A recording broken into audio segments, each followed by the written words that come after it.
ரொம்ப மொறுமொறுப்பாக ருசியான மரவள்ளிக்கிழங்கு மிக்சர் நம்ம கைப்பக்குவத்தில். மரவள்ளிக்கிழங்க தோலை சீவி நல்லா கழுவி எடுத்துக்கணும். கிழங்கு நல்லா கழுவிட்டோம். இனி நம்ம துருவி எடுத்துக்கலாம். கிழங்கு நல்லா துருவி எடுத்துட்டோம். வடச்சட்டியில் கொஞ்சம் தாராளமாக எண்ணெய் நல்லா காஞ்சிருச்சு. நம்ம துருவி வச்சுருக்கிற மரவள்ளி அதுக்குள்ளே போட்டுக்கணும். எண்ணெய் சலச்சலப்பு நின்றுச்சு. நீ நம்ம எடுத்துக்கணும். பொரிச்செடுத்த மரவள்ளி கூட ஒரு 4 பல் பூண்டு எண்ணெயில் பொரிச்சிருக்கிறேன்.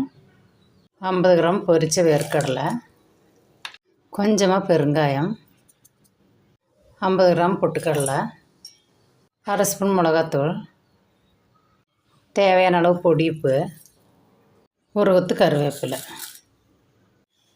எல்லாம் போட்டு நல்லா மிக்ஸ் பண்ணிக்கணும். மணக்க ருசிக்க மரவள்ளிக்கிழங்கு மிக்சர் ரெடி ஆயிடுச்சு. வீடியோ பிடிச்சா லைக் பண்ணிவிட்டு சப்ஸ்கிரைப் பண்ணிடுங்க. நன்றி.